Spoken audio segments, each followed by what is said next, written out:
Welcome back, everybody, to another episode of Behind the Scenes here at the Kingsman Shakespeare Festival! What better way to spend your weekend than with some Shakespeare and your friends? This past weekend was the apprentice stage reading of The Mandrake. I got a chance to speak with some of the apprentices on what their summer has been like at Kingsman and what they thought of The Mandrake. Well, let me tell you, the Kingsman experience has just been dandy. It's been great. Fast-paced, bunch of fun. This summer with Kingsman has been awesome. I was so glad to come back for my second year. It goes by so quickly, and having 18 performances, 9 for each show, you think it's a lot, but it really isn't. We did The Mandrake and opened it, and I was just laughing. It's been fantastic.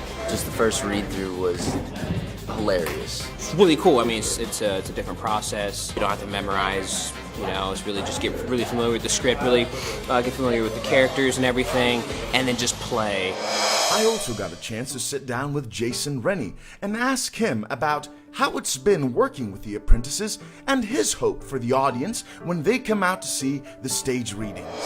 Each year is a unique experience, because it's a unique family and a different mix of energies. This year, I find that the apprentices are all individually so wonderfully creative. The biggest challenge is trying to find kind of enough challenges to put out there for each individual to reach up for and play with and see where they go.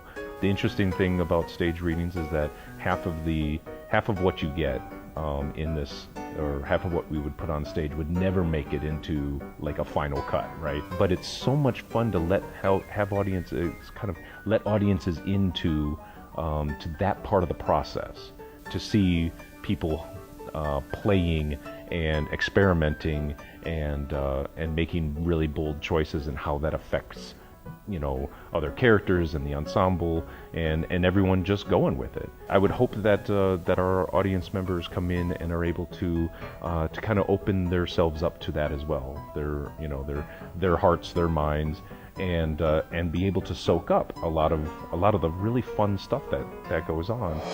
This past week was not only a week of performances, but a week of preparation for this week's Musical Theater Camps Showcase.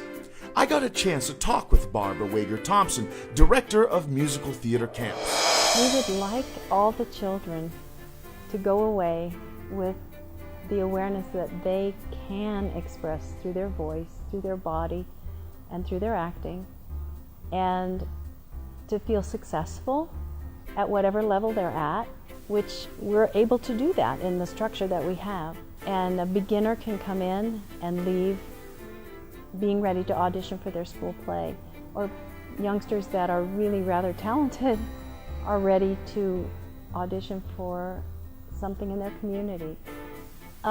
Every single child will star in one number, and they will also be supporting others in other roles.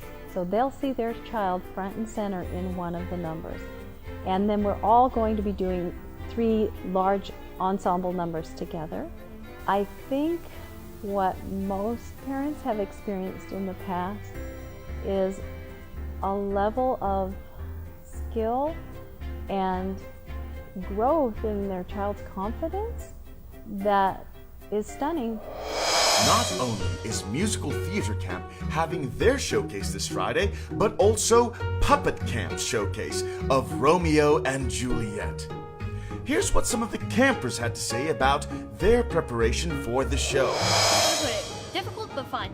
It's very hard, especially marionette. I mean, sock puppets are easy, but marionettes, they're hard. I mean, I've never worked with marionettes before. But, you know, I'm learning how to operate a marionette, and it's getting easier, but it's still really hard. It's just that there's so many strings and it's kind of complicated, but really, their feet are a pain. It's really hard to move their feet. I think the hardest part is learning not to float them, like learning not to have their feet above the ground. Like sometimes the knee joints are really far down the leg, but they still walk like humans. It's interesting to see how that plays out. That's all we have here. Make sure to check back next Monday for new behind the scenes here at Kingsman. Also, like us on Facebook and follow us on Instagram and Twitter. See you next week here at the Kingsman Shakespeare Festival.